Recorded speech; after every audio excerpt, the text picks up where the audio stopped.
Based in Taupō, ePro is a growing, family-owned business that delivers predator control.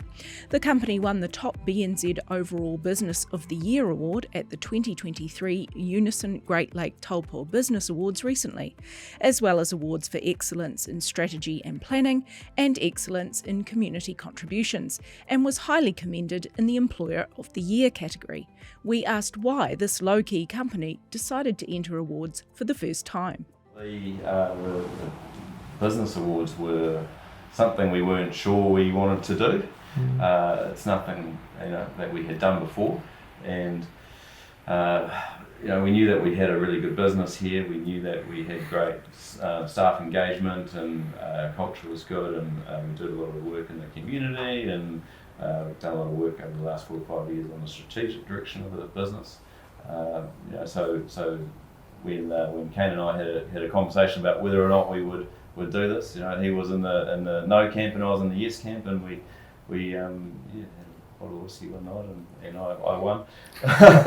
And then the process of going into the awards was really rewarding, because we got a lot of staff engagement around what we were doing and why we were doing it, and that these external judges were going to come into the business and have a look at our systems and processes and people, and actually we thought that we had a good thing, but they were actually going to measure us on it. So that was great. We got nominated for 4 awards, and we thought, well, we've got a good crack at this one. So we bought a couple of tables, and we got some parents along, and it was a real big family affair, and we had 20 something people there, and then we ended up winning quite a few things, which was amazing to be on stage with all those staff and family, and of course a great morale booster.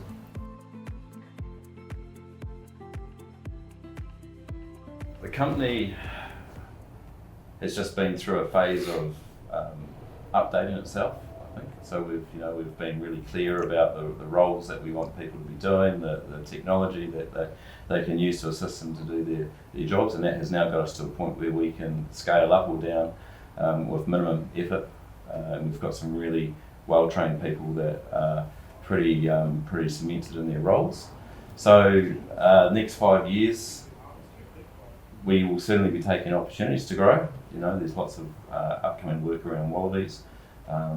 There's plenty of work coming through with the Predator-Free 2050 program. So lots of other Predator-Free programs are starting to come on board, and there's actually some pretty cool ones here which are close to Taupō.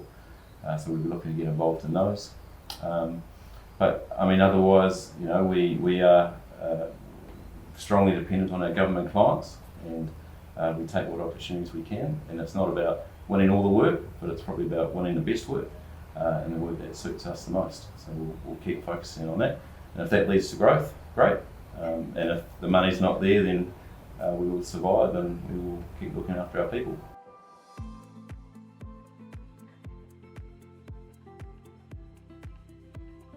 So awareness, I think, is a key part of that predator-free journey. The other stuff is the big projects that they have in place. There's places like Waiheke Island and others in Taranaki and Mahia Peninsula. So there's many projects that are doing some really cool isolated work. And what that means is those core areas are then the starting point of a wider control project. Will all of New Zealand be predator-free? I think that's probably a huge challenge and probably not achievable. But what I do see is core areas with predator-free, and then a progression out through the wider landscape of New Zealand, And then if we can have 15 of those great core areas all through New Zealand, that's a great start and a great opportunity for bird life and forests to restore themselves, because there's not that constant pressure from predators, And that flow-on effect is everything you see at the places like Zealandia in Wellington, that bird life is now extending out into the wider Wellington environment, So definitely achievable on scale. Yeah, pretty cool stuff.